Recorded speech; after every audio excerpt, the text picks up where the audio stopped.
좋습니다. 오늘 본문을 좀 뭐랄까요? 좀 이렇게 진하게 그리고 맛깔나게 우리가 깊이 빠져들기 위해서는 제일 먼저 해야 되는 작업이 있어요. 오늘 본문 저희가 함께 봉독하여 읽은 말씀의 배경이 어디일까요?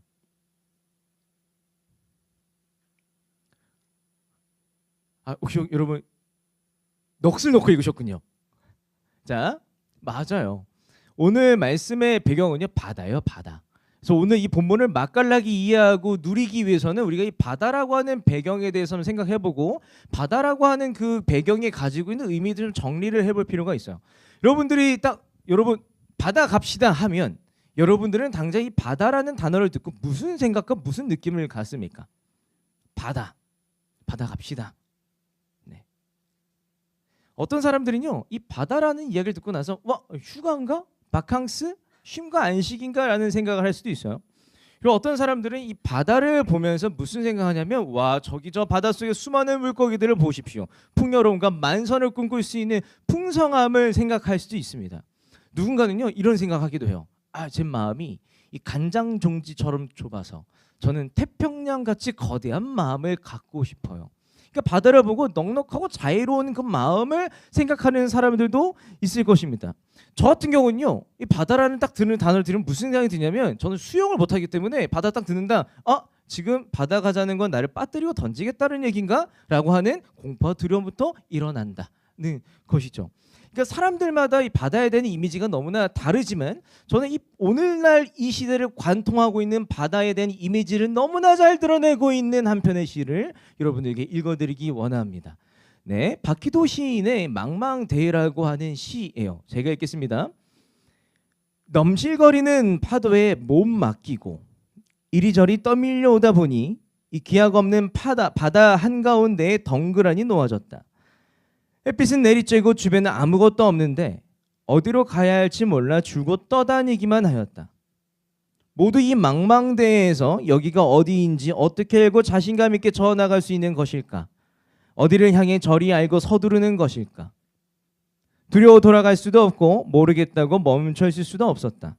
여전히 망망대해다. 이 시에서 바다는 좀 어떤 의미를 갖고 있습니까? 갈 길을 알 수 없는 너무나 막연하고 불안한 위협적인 공간으로서의 바다를 이야기하고 있어요. 사실 어쩌면 바다를 두고 좋은 이미지, 넉넉한 이미지, 풍요로움의 이미지를 가지고 바다를 볼 수 있지만 어쩌면 오늘날 이 시대를 관통하고 있는 바다의 이미지는 오늘날 우리 마음에 가장 제일 와닿는 바다의 이미지는 어쩌면 망망대해 같은 우리의 인생이라고 할 수 있다는 것이죠. 이런 이미지를 가지고 또 얘기하는 또 한 명의 작가가 있어요. 그 작가가 남긴 글에 대해서도 제가 한번 읽어드리기 원합니다. 그 작가는요, 이렇게 얘기하고 있어요. 바다는 생이 시작되는 곳이자 끝나는 곳이며 누군가를 살리기도 하지만 죽이기도 하는 곳이다. 사고가 일어나면 바다는 삶의 끈을 확실히 끊는다. 이별이란 무언가를 잃는 것이다. 물질뿐 아니라 순수함, 자신과 희망을 잃는 것도 포함된다. 모든 것을 잃는 것을 포함한다.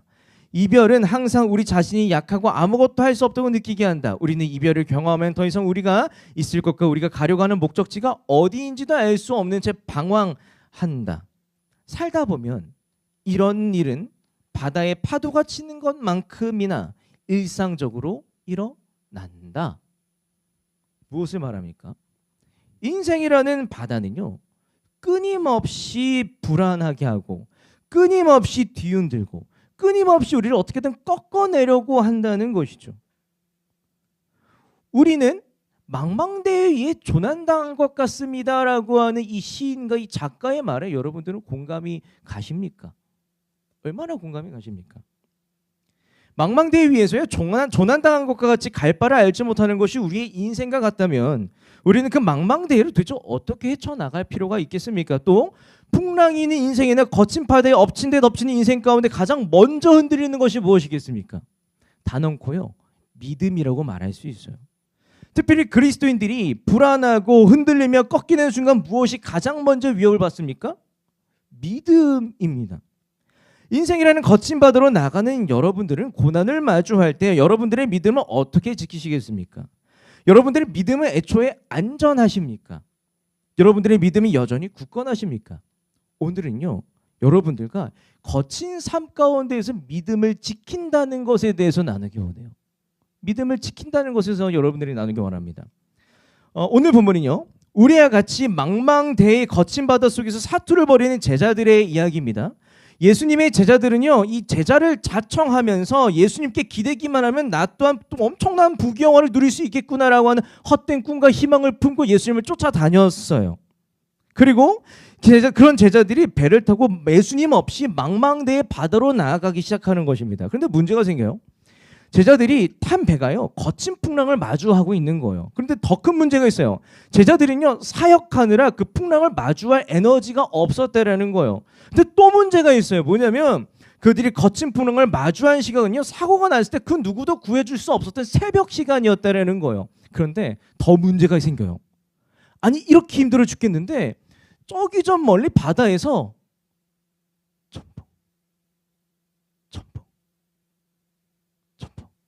일부러 이런 효과 낸 건데 여러분 좀 무서웠나요?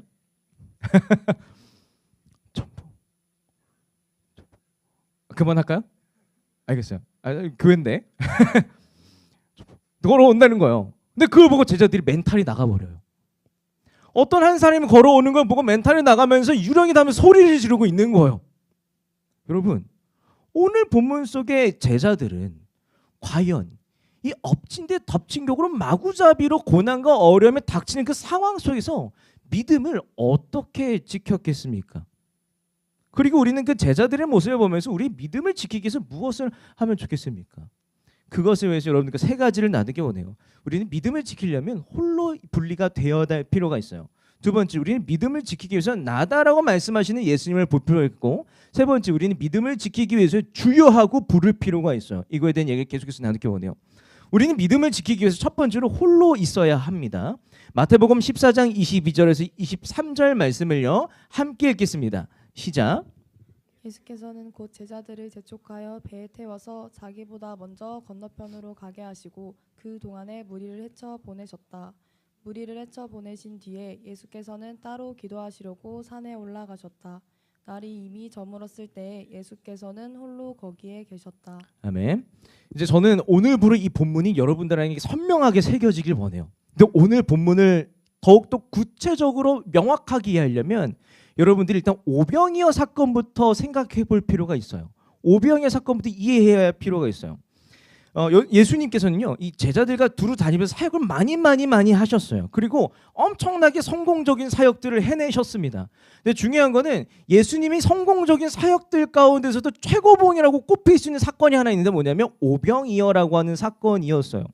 그 사건이 얼마나 성공적인 사역이었는지 마태와 마가와 누가 요한 사복음서에 다 드러나는 유일한 사건이 오병이어 사건이에요. 그만큼 엄청난 사건이었고 성공적인 사건이었다는 거예요. 왜 이렇게 성공적인 사역이었냐면 오병이어의 기적은요, 그 당시 이스라엘 사람들의 필요를 정확하게 채워줬던 사건이었어요. 이스라엘 사람들은요, 너무 배고프고 허기져서 내가 죽느냐 사느냐를 고민했던 사람들인데 오병이어 사건을 보면서 와, 예수님이라고 하는 저 사람만 쫓아다니면 나는 굶을 일이 없겠네라고 하면서 그 당시에 군중들의 필요를 채워주는, 정확한 니즈를 채워주는 그런 사건이었다라는 거예요. 두 번째, 이게 왜 성공적인 사건이었냐면요, 예수님이 했던 사역 가운데 제일 많은 목격자가 있는 사건이었기 때문이에요. 본문을 보면 이 오병이어 사건의 수혜자들을 이제 서술하는데 뭐라고 서술하냐면 어른 남자만 5,000명이 그 오병이어 사건의 현장에 있었다 그래요. 근데 그 당시에 좀 악한 문화가 있는 게 뭐냐면 인원 계수를 할 때 남자만 하죠, 남자만. 그러니까 어른 남자만 5,000명이었으면 우리 자매들이나 어린 아이들까지 포함하면 엄청나게 많은 사람들이 그 오병이어 사건 기적의 현장에 있었다는 걸 이야기한다는 것이죠. 그야말로 예수님 사역의 엄청난 쇼케이스 현장이라고 할 만한 것이 오병이어 사건이었어요. 그야말로 이스라엘 사람들의 마음을 확 사로잡을 수 있는 사건이 오병이어 사건이라는 거예요. 당연히 그때 이후로 그곳에는 예수 열풍이라고 하는 것이 불지 않았겠어요? 예수님을 향한 엄청나게 많은 추종자가 생길 법하지 않겠습니까? 근데 제가 왜 오병이어 사건을 이 자리에서 얘기하고 있을까요? 오늘 본문은요, 오병이어 사건 바로 직후에 일어난 사건이기 때문이에요. 오늘 본문은요, 오병이어 사건과 같은 날 벌어지고 있는 사건이기 때문이에요. 엄청난 큰 성공 뒤에 너무나 이 거친 풍랑 앞에서 무너져가는 흔들려가는 제자들의 믿음을 보이고 있기 때문이에요. 그런데 예수님은요, 이 성공적인 사역 이후에도 의아한 반응을 보이십니다. 오늘 보면 마태복음 14장 21절부터 23절까지를 제가 읽겠습니다. 먹은 사람은 여자들과 어린 아이들 외에 어른 남자만도 5,000명쯤 되었다. 여기까지는 오병이어예요. 바로 이어서 오늘 본문으로 오는 거예요. 예수께서는 곧 제자들을 재촉하여서 배에 태우면서 자기보다 먼저 건너편으로 가게 하시고 그동안은 무리를 헤쳐보내셨다. 무리를 헤쳐보내신 뒤에 예수께서는 따로 기도하시려고 산에 올라가셨다. 날이 이미 저물었을 때에 예수께서는 홀로 거기에 계셨다. 예수님이 무엇을 하십니까? 성공적인 사역이 열기도 다 가시기 전에, 혹은 찬사가 다 끝나기도 전에 예수님께서는 제자들을 야 너네 가다 하고 재촉해서 떠나보내셨다라는 거예요. 예수님 없이 제자들끼리 바다로 보내셨다라는 거예요. 그리고 예수님 홀로 산으로 올라가셨다고 얘기하고 있는 거예요. 무리들을 뿔뿔이 흩으셨다는 거예요. 예수님은 왜 제자들과 군중들과 자기 자신을 뿔뿔이 흩으시고 분리시키셨을까요? 그 당시 예수님의 마음을 너무나 잘 담아내고 있는 말씀이 하나 있습니다. 요한복음 6장 15절 말씀입니다. 이것을 다 함께 읽겠습니다. 6장 15절 말씀 읽겠습니다. 예수께서는 사람들이 와서 억지로 자기를 모셔다가 왕으로 삼으려고 한다는 것을 아시고 혼자서 다시 산으로 올라가셨다. 아멘. 이런 성공적인 사역의 결과가요, 억지로 왕을 시키려고 하는 그 대중의 욕망을 자극하는 열매를 낳았기 때문이에요. 성공적인 사역의 열매와 결과가요, 자와 욕망과 욕심을 자극하는 것으로 변질되어 버렸기 때문이에요. 오병이어 사건 이후에 제자들도요 엄청 심취했을 것이 분명합니다. 와, 제자들은 남아서요 그 무리들은 뭐 환호하는데 그 속에서 기분이 엄청 좋았을 것이, 그때서 벗어나고 싶지 않았을 거예요. 그 제자들도 그 자리에 자아가 과잉이 되어서 아마도 예수께서 하나님 나라를 완성하실 그날 나도 한 자리 차지할 거라고 하는 헛된 소망과 희망을 품었을 것이 분명합니다. 여러분, 욕망에는요 특징이 하나 있어요. 뭐냐면 다른 마음을 품게 한다는 특징이 있습니다. 욕망은 결국 다른 마음을 갖게 합니다. 믿음을 왜곡시킵니다. 믿음을 지키지 못하게 만드는 것이 욕망의 특징이라는 것이죠. 내 멋대로 신앙을 갖게 한다는 거예요. 마시멜로 이야기 여러분 혹시 아세요? 저 초등학교 때 베스트셀러였는데 죄송합니다. 네. 그래서 그렇죠, 제가 마시멜로 실험이라고 바꿔서 얘기할 거예요. 자, 마시멜로 실험이 있어요. 근데 무슨 실험이냐면 이런 실험이에요. 자, 아이들을 대상으로 이제 실험을 했는데, 이제 아이들에게요 마시멜로 1개가 있는 접시랑 마시멜로 2개가 있는 접시를 보여줍니다. 선생님이 와서 보여주는 거예요. 그 선생님이 딱 2개 접시 중에서요 마시멜로 하나가 담겨져 있는 접시를 아이 앞에 딱 둬요. 두고 나서 아이에게 이렇게 얘기하는 거예요. 아이야, 내가 잠깐 나갔다 들어올 텐데 그때까지 먹지 않고 있으면 내가 너에게 마시멜로 2개를 더 줄게 하고 약속을 해요. 그리고 선생님은요 나갔다가 15분 뒤에 다시 돌아온다는 거예요. 자, 많은 어린이들도요 물론 그 선생님의 약속을 믿고 나서 1개짜리를 15분 동안 먹지 않고 기다린 그 친구들은요 2개를 먹었습니다. 근데 중요한 건 기다리지 못하고 1개를 먹어버리는 말미암아 2개를 먹지 못하는 아이들도 있었다라는 거예요. 이렇게 욕망이라고 하는 건요, 욕망이라고 하는 건 내가 더 좋은 것을 갖게 하는 그 믿음을 지키지 못하게 만들어 버립니다.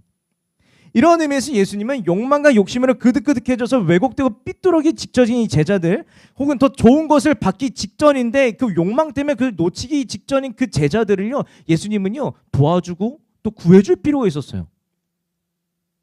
사람들의 찬사에 심취한 제자들이 욕망으로 인해서 그릇된 길로 가지 않기 위해서 예수님이 내린 해결책이 하나가 있는데 뭐냐면, 예수님은요 제자들을 사람들로부터 분리시켰다라는 거예요. 예수님은 제자들을 사람들로부터 분리시킵니다. 예수님은 믿음과 가야 할 길 흔드는 장애물로부터의 제자들을 분리시키셨습니다. 그리고 예수님 또한 사람들의 찬사에 흔들리지 않기 위해서요 예수님은 산에 올라가 홀로 계시며 기도하셨다는 거예요. 예수님은 욕망과 제자들을 분리시키셨어요. 그리고 예수님은 욕망과 스스로를 분리시키셨어요. 예수님의 해결책은 우리에게 믿음을 지킨다는 것에 대해서 통찰을 줍니다. 우리의 믿음을 어떻게 지킵니까? 우리의 믿음을 잃게 하는 그 모든 것들 요소와 거리를 두고 분리하는 것입니다. 이런 의미에서 믿음은 무엇입니까? 장애물들과 거리를 두는 거예요. 믿음은요, 우상들과 거리를 두는 거예요. 믿음은 욕망과 거리 두는 거예요. 믿음은요, 잘 거리를 두는 게 믿음이에요. 믿음을 지킨다는 거예요. 그러나 시청자 여러분, 여러분들의 믿음 어떤 일이 닥치더라도 굳게 지키고 싶으십니까? 그러면요, 여러분 믿음을 흔들 만한 것들과 거리를 두십시오. 살다 보면 지속적으로 죄책감을 들게 하는 것들이 있습니다. 그럼 거리를 두십시오. 살다 보면 예수님보다 더 중요한 것이 있어 보일 때가 있어요. 그럼 거리를 두십시오. 살다 보면 마음먹은 것이 있는데 못 지키게 하는 나쁜 습관들이 있습니다. 그럼 거리를 두십시오. 잊지 마십시오. 믿음과 믿음을 잘 지킨다는 것은요, 다른 마음 품지 않도록 거리를 잘 두는 것입니다. 여러분들은 오늘 무엇과 거리를 두셔야 하겠습니까? 혹은 거리를 둬야 하지만 아직까지 씨름하고 있는 무언가가 있으십니까? 오늘 예배드릴 가운데 한번 고민해 보시기 바라요. 우리는 믿음을 지키기 위해서 예수님께서 나다 하신 말씀에 대해서 주목해 볼 필요가 있어요. 요한복음 3장 27절 말씀을요, 함께 읽겠습니다. 시작.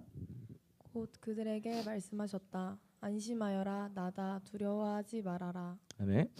예수님께서 이제 재촉하셔서요, 이제 예수님 없이 바다로 나아간 제자들에게 우리 한번 시선을 주목시켜 봅시다. 예수님 없이 바다로 나간 제자들의 항해는요, 곧바로 순탄치가 않았어요. 수영에서요, 육지로 돌아가기가 어려워진 때까지 왜 한국말이 어렵지? 잠깐만, 왜 그렇지? 나 성격 갔다 온 지 2주 됐는데. 자, 다시. 자, 수영에서 다시 육지로 돌아가기 어려울 법한 거리 정도의 망망대해까지 나와갔을 때쯤 일이 벌어지기 시작하는 거예요. 뭐냐면 거친 풍랑이 막 배들을 좌우로 흔들기 시작합니다. 근데 아까 말씀드린 것처럼 오병이어 사건이 작은 사역이 아니었어요. 여러분 주일 사역만 여러분 섬기시는 분은 알겠지만 주일 막 셀리더 하고 막 쉐카이나 찬양 섬기고 집에 돌아가면 진이 빠지지 않으세요? 저는 안 빠져요. 어쨌든 지치지 않으세요?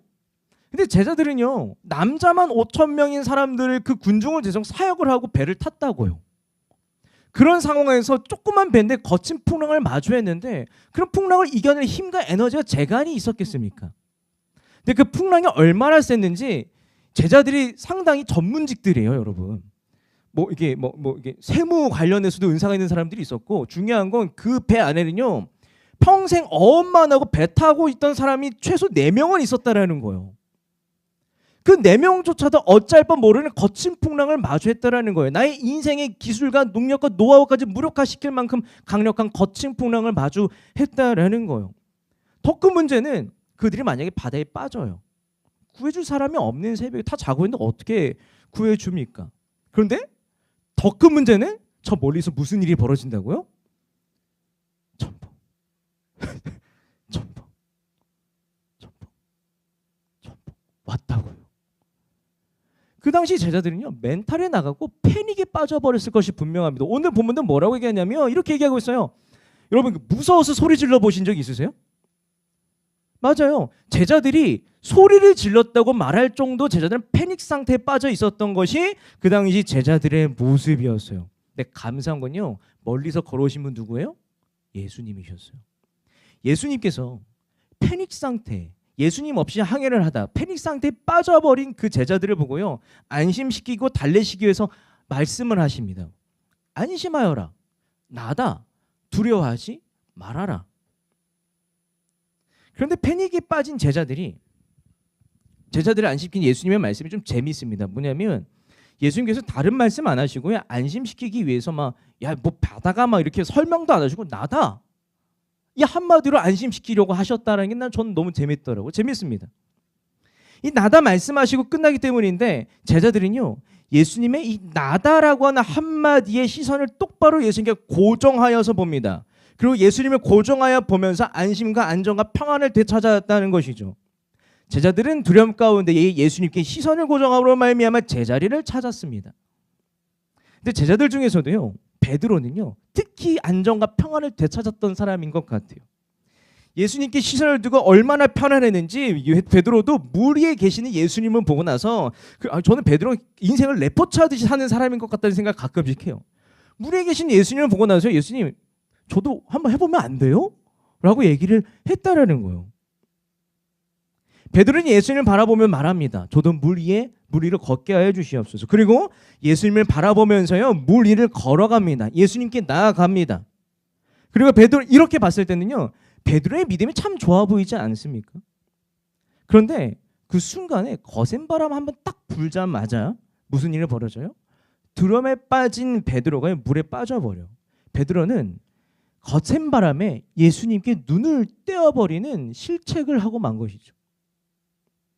생각해 봅시다. 여러분 제자들은요 언제 패닉에 빠졌습니까? 예수님 없이 망망대해 떠 있을 때 패닉에 빠져버려요. 그럼 제자들은 언제 평안을 얻었습니까? 예수님께서요 나다 하고 시선을 고정시켜 주실 때 안정과 평안을 되찾았다라는 거예요. 다시 베드로는 언제 안 했습니까? 물 위를 걷더라도 예수님께 시선을 고정하고 예수님께 나아갈 때 평안과 안정 가운데 걸어갔습니다. 근데 베드로는 언제 패닉에 빠집니까? 예수님께 눈을 떼자마자 패닉에 빠져버렸다는 것이죠. 그렇습니다. 예수님께 눈을 떼면요 우리는 흔들려요. 그리고 예수님께 눈을 고정하면 우리는 안전합니다. 우리는 예수님께 눈을 떼면 패닉이 빠지지만 예수님께 눈을 고정하면 우리는 안전합니다. 이것이 그리스도인들의 삶의 원리라고 말할 수 있어요. 이것이 그리스도인들의 삶의 원리, 믿음의 원리입니다. 이런 의미에서 믿음은 무엇입니까? 무슨 일이 있어도 예수님께 눈을 떼지 않는 것이 믿음이고 믿음을 지킨다는 것이죠. 우리의 믿음이 왜 흔들립니까? 당연하죠. 시선을 다른 데 두니까 우리는 흔들리는 것입니다. 우리의 믿음을 어떻게 지켜요? 계속 말씀드리는 거예요. 우리의 시선을 절대로 예수님께 눈을 고정시키시기 바랍니다. 우리는요 예수님께 시선을 고정하면요 고난과 고통과 어려움이 눈에 들어오지 않기 때문이에요. 제가 언젠가 나눴던 이야기입니다. 저도 사역을 하다 보니 너무나 속상할 때가 있지 않겠어요? 서운함이 있고 답답함이 있지 않겠어요? 어느 날 이런 것들이 쌓여서요 중예배실에 나와 기도하면서 십자가를 보면서 기도하는데요 십자가를 바라보니까 기도하다가 십자가만 바라보다 보니까 위로가 되더라고요. 십자가만 바라보니까 다른 것이 눈에 들어오지 않더라고요. 근데 중요한 건 바울도 똑같은 말을 하고 있어요. 고린도전서 2장 2절에서 3절 말씀을요 함께 읽겠습니다. 시작. 나는 여러분 가운데서 예수 그리스도 곧 십자가에 달리신 그분밖에는 아무것도 알지 않기로 작정하였습니다. 내가 여러분과 함께 있을 때에 나는 약하였으며 두려워하였으며 무척 떨었습니다. 아멘. 여러분 바울만큼이나 거친 파도를 맞는 인생이 없어요. 바울이 얼마나 서러운 인생을 살았는지 아십니까? 유대인들도 자기를 공격해요. 고린도 교회도 내 편인 줄 알았던 고린도 교회도 날 공격해요. 얼마나 인신공격이 시달렸는지 야 저 대머리 말도 더듬는 애가 어떻게 사도라고 말할 수 있냐. 대머리에 말도 더듬는 애가 어떻게 권위가 있다고 말할 수 있냐. 인신공격을 해버린다라는 거예요. 서글프지 않습니까? 중요한 건 사역하면서 엄청난 고난도 당해요. 도시마다 유대인들이 있나 없나 이 유대인들은 나랑 친하나 안 친하나를 판단하면서 도시를 다녀야 됐던 것이 바울의 인생이에요. 만약에 바울이 이 어려움들 하나하나에 시선을 두고 속상했다면 오늘날의 바울은 절대 없었을 것입니다. 쟤가 나보고 욕했어. 시선을 두었다면 오늘의 바울은 없었을 것입니다. 없었을 것입니다. 근데 중요한 건 바울은요 딱 하나 했어요. 무엇을 합니까? 2절에서 말하고 있어요. 예수 그리스도 십자가 달리신 그분밖에는 알지 않기로 작정하였습니다. 이거 하나 했어요. 바울은 예수께 눈을 떼지 않는 거 이거 딱 하나 했어요. 이것이 바울이 믿음을 지키는 방법이었다라니까요. 믿음은요 어떤 일이 와도 예수님께 눈을 떼지 않는 것이 믿음이고 믿음을 지킨다는 것입니다. 그러면 여러분 어떤 일이라도 믿음을 지키시고 싶으시다면요 어떤 일이 닥치더라도 예수님만 바라보십시오. 예수님을 바라볼 때 세상에 예수밖에 없는 것처럼 생각하면서 예수님을 바라보십시오. 그렇게 하면 고난을 돌파하고 고난을 이겨낼 수 있습니다. 제가 이제 눈을 떼지 않는다는 것을 어떻게 설명할 수 있을까를 고민하다가 적절한 설명을 찾았어요. 제가 어제 셀리더들한테도 이제 컨펌을 받은 거거든요. 검증된 거니까 한번 들어보세요. 검증됐어요. 뭐냐면 그 인간은요, 어느 한 사람이나 어떤 한 사물에 집중해서 보다 보면 여러분 이 동체 시력이 흐려지는 거 혹시 경험해 보신 적 있으세요? 있죠. 맞아요. 아 그럼 성공했다. 좋다. 맞아요. 예수님께 눈을 떼지 않는다는 건요 뭐냐면 어떤 한 사람에 집중하되 이 집중한 그 순간에 다른 옆에 있는 것들이 보이지 않을 정도로 몰입하는 것이 예수님께 눈을 떼지 않는다라는 거예요. 이를테면 이거는 컨펌 받지 않는 이야기인데 사랑하는 사람과 이 눈 맞추고 있으면 옆에 있는 사람들이 복잡거려도 안 들리지 않나요? 안 보이고? 자, 제가 컨펌 받지 않아서 실패했어요, 이거는. 그런 경험 한번 해본 적 없으세요? 앞으로 해보시길. 어쨌든 다시. 그래서 예수님께 눈을 떼지 않는다는 건 뭐냐면 집중하다 보니까 다른 옆에 있는 요소들이 보이지 않을 정도로 몰입한다라는 것을 의미하고 있어요. 우리가요, 이 정도까지 예수님께 눈을 떼지 않아야 그리스도인답게 고난을 넉넉히 이겼다라고 말할 수 있고 믿음을 지켰다라고 말할 수 있어요. 여러분, 예수님께 눈을 떼면 우리는 흔들립니다. 다만 예수님께 눈을 두면 우리는 안전합니다. 이것이 그리스도인들의 삶의 원리이고 우리가 그리스도인들의 믿음의 삶이라고 말할 수 있어요. 절대 예수님께 눈 떼지 마시기 바랍니다. 그래서 마지막 예를 좀 나누기 원해요. 우리가 믿음을 지키기 위해서는 주여 하고 부를 필요가 있어요. 마태복음 14장 28절에서 31절 말씀을요 함께 읽겠습니다. 시작. 베드로가 예수께 말하였다. 주님, 주님이시면 나더러 물 위로 걸어서 주님께로 오라고 명령하십시오. 예수께서 오너라 하고 말씀하셨다. 베드로는 배에서 내려 물 위로 걸어서 예수께로 갔다. 그러나 베드로는 거센 바람이 불어오는 것을 보고 무서움에 사로잡혀서 물에 빠져 들어가게 되었다. 그때 그는 주님 살려주십시오 하고 외쳤다. 예수께서 곧 손을 내밀어서 그를 붙잡고 말씀하셨다. 믿음이 적은 사람아 왜 의심하였느냐. 아멘. 여러분 이제 오늘 말씀을 보건대 베드로는요 생각해 봅시다. 믿음이 없는 사람이었을까요? 저는 단호하게 얘기하건데 베드로는 진짜 참 믿음의 사람이었다고 저는 생각을 해요. 애초에 예수님처럼 물 위를 걸어보겠다고 시도한 것 자체가 꽤나 괜찮은 믿음이 있었던 사람이라는 거예요. 여러분도 그 당시 있다고 생각해 봅시다. 여러분도요 이 예수님께서 물 위에 계시다고 생각해보고 감히 예수님께서 물 위에 계시다고 예수님 저도 물에 한번 걸어보면 안 돼요? 라고 말해볼 법한 사람들이 계세요? 전 만약에 그때 그 순간이 있었으면요 그냥 이렇게 했을 거예요. 와 예수님 대박, 와 멋져 하고 전 배 안에 있었을 것입니다. 저는 안전제일주의자이거든요. 그렇지 않겠어요? 이것이 어쩌면 우리의 믿음의 한계일지도 모른다라는 거예요. 근데 베드로는 어떻게 했다고요? 와 예수님 저도 한번 물 위를 걸어보면 안 되겠습니까? 그 인생을 레포츠같이 사는 사람들이니까요. 베드로가 그렇다라는 거예요. 이런 의미에서 베드로도 억울한 게 있어요. 뭐냐면 인간은요 애초에 간악해서 남들이 못한 것만 들춰내는 인간의 간악함으로 인해서 우리는 이 베드로의 믿음을 깎아내려요. 사람들은요 베드로가 이 강풍 한 번에 베드로가 강풍 한 번에 두려움을 가져서 물에 빠진 것만 기억하지 용기를 내서 예수님을 향해 물 위로 걸어갔던 걸 기억하지 않는다라니까요. 중요한 건 그러면 베드로 진짜 믿음이 대단한 사람이었어요. 그래서 저는 오늘 본문 속에 함께 읽은 이 장면은요 베드로 편에서 한번 이야기를 해보고 싶습니다. 왜냐하면 오늘 본문의 베드로는요 그리스도인들이 추구해야 되는 진짜 건강한 믿음에 대해서 우리에게 보여주고 있기 때문이에요. 사람은 살다 보면 실수를 할 때가 있습니다. 실패할 때가 있습니다. 그리고 사람들은 너무나 쉽게 실수와 실패, 한 번의 실수와 실패로 말미암아 인생 다 끝난 것처럼 여기가 포기할 때가 있습니다. 그러나 그리스도인들은 이 세상 사람들은 뭐가 다르냐면 그리스도인들은요 실수와 실패를 두고 끝났다고 여기는 것이 아니라 이 실수와 실패를 어떻게 잘 수습해 볼까를 고민하는 사람들이 그리스도인들이에요. 이걸 어떻게 한번 풀어볼까라고 다시 한번 고민해보는 사람들이 그리스도인들의 삶의 자세이고 모습이라는 거예요.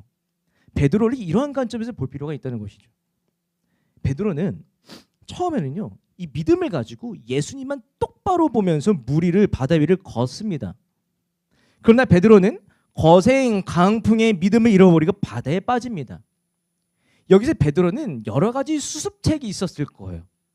첫 번째 수습책은 자신의 수용 실력을 믿고 혼자 수용을 해보고 첨벙첨벙 해보는 거예요. 두 번째 수습책은요, 예수님이 아니라 자기보다 더 친한, 그래도 편하고 만만한 제자, 그 동력자들에게 야, 나 좀 구해주면 안 되냐? 야, 너네가 좀 와서 좀 살려줘라고 하는 선택지가 있었을 거라는 거예요. 근데 중요한 건 오늘 본문에서 선택한 베드로의 수습책이 뭐예요? 맞아요. 주여, 나를 구원하여 주시옵소서. 주여, 나 좀 살려주세요가 베드로가 선택한 수습책이가 해결책이었다라는 것이죠. 베드로는 이런 의미에서 믿음이란 무엇이고 믿음을 잘 지킨다는 것에 대해서 얘기하고 있는데 30절을 제가 한번 읽겠습니다.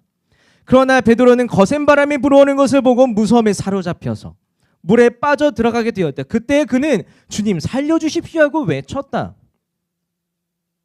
베드로는 무엇을 합니까? 실패한 믿음이었지만 한 번 더 믿어보기로 하는 선택을 했습니다. 한 번 더 예수님을 믿어보기로 한 거예요. 한 번 더 예수님을 의지해보기로 하기로 선택한 거예요. 베드로가 믿음이 좋다고 말한 이유는요, 다른 것이 아닙니다. 베드로가 믿음이 좋은 이유는요, 단 한 번도 실족하지 않아서가 아니라, 베드로가 완벽한 신앙생활을 잘 해내서가 아니라, 넘어져도 믿고 실수해도 또 한 번 믿고 또 절망하면 또 한 번 믿어보고, 그리고 아파도 계속해서 믿어보는 거, 요것 때문에 베드로가 믿음이 좋다라고 말할 수 있다는 거예요. 베드로는 우리에게 믿음이란 무엇인가를 얘기하고 있는데 뭐라고 얘기하고 있냐면 한 번 더 의지하는 것이 믿음입니다라고 이야기하고 있어요. 믿음은요, 믿음을 지킨다는 건요, 한 번 더 믿어보는 거예요. 한 번 더 의지해 드리는 것이 진짜 믿음 좋은 거라고 말할 수 있다는 것이죠. 계속해서 믿는 것이, 이것이 망망대해 거친 바다 위를 살아가는 그리스도인의 삶의 방식입니다. 그러므로 여러분, 살아가는 가운데 어떤 일이 닥치더라도 굳게 그 믿음 지키고 싶으십니까? 그러시다면요, 한 번 더 의지하십시오. 예수님께서 손을 내밀어 주실 것이기 때문입니다. 한 번 더 믿어 드리십시오. 예수님께서는요, 기뻐서 여러분들에서 끈질기게 여러분들을 붙들어 주실 것이기 때문입니다. 그렇게 두 번 더, 세 번 더, 네 번 더 계속해서 끊임없이 의탁하십시오. 믿음은요, 크기도 아니고 행위도 아니고 끈질김입니다. 믿음은요, 행위도 아니고 어떤 뭐 다른 것도 아니고 끈질김이 믿음이라는 거예요. 우리가 계속해서 굳은 믿음으로 계속해서 끈질기게 도움을 구하는 한 그 누구도 우리에게 실패했다고 말할 수가 없습니다. 예수님께서 끈질기게 도우시는데 우리가 어떻게 실패할 수 있느냐는 것이죠. 제가 이제 감동받은 묵상을요, 오늘 아침에 봤어요. 그래서 제가 허락을 구하지 않고 나눠요. 미안해요. 근데 괜찮다고 얘기할 거예요. 뭐냐면 이제 그 오늘 찬양 콘티 보셨잖아요. 찬양 콘티 보는데 찬양 콘티에 이제 이런 가사가 있어요. 모든 생명들의 소리처럼 가사 안에 공허한 세상 소망 하나 없는데 우리 약함을 동정하니 포기치 않으시네라는 가사에 주목이 되었다고 고백하더라고요. 그 청년을 주목하고 고백하고 있는 하나님은 어떤 분이세요? 끈질기게 포기하지 아니하시는 하나님에 대한 고백을 하셨다라니까요. 믿음은요, 그런 하나님께 끈질기게 한 번 더 의지하는 것입니다. 이것이 우리가 믿음을 지키는 방법이자 그리스도인들의 삶입니다. 삶입니다. 끈질기신 하나님께 믿음과 신뢰함으로 반응해 드리세요. 그 진짜 좋은 예배라고 말씀드릴 수 있습니다. 이제 말씀을 맺습니다. 우리의 인생이 망망대해 위에 조난당한 것과 같다면 우리는 그 망망대해를 어떻게 헤쳐나갈 수 있겠습니까? 풍랑이 있는 인생이나 거친 파도에 엎친 데 덮치는 인생 가운데 믿음을 굳게 지키는 것이 그 망망대해를 헤쳐나갈 수 있는 유일한 방법이라고 그리스도인들은 고백할 필요가 있어요. 그리스도인들이 불안하고 흔들리며 꺾일 것 같은 그 순간에 제일 먼저 흔들리는 게 믿음이라면 그 믿음을 지키는 방법에 대해서 고민할 필요가 있어요. 그 믿음을 어떻게 지키시겠습니까? 예수님과 제자들 사이에 일어났던 이 이야기는 우리에게 세 가지 얘기하고 있어요. 첫 번째, 믿음, 장애물과 거리를 두는 것입니다. 두 번째, 믿음, 예수님께 눈 안 떼는 것입니다. 세 번째, 믿음, 예수님을 한 번 더 믿어 드리는 것입니다. 이것이 우리가 믿음을 지키며 사는 것이죠. 사랑하는 새청 여러분, 삶 가운데 여러분들의 믿음을 흔들 만한 것들이 있다면 그것과 거리를 두시기 바랍니다. 그리고 예수님께 시선을 절대 고정하시기 바랍니다. 그러면 고난은 보이지 않을 것입니다. 그리고 예수님께 한 번 더 도움을 구하십시오. 기쁨으로 여러분의 손 잡아주실 것이기 때문입니다. 이것이 믿음으로 산다는 것이고, 이것이 믿음으로 산다는 것입니다. 여러분들은 그런 믿음을 가지고 계십니까? 험난한 바다와 험난한 인생, 이 망망대해는요, 믿음으로 건너는 거예요. 믿음으로 건너는 거예요. 그렇게 찬양하면서 기도 자리로 나아갑시다.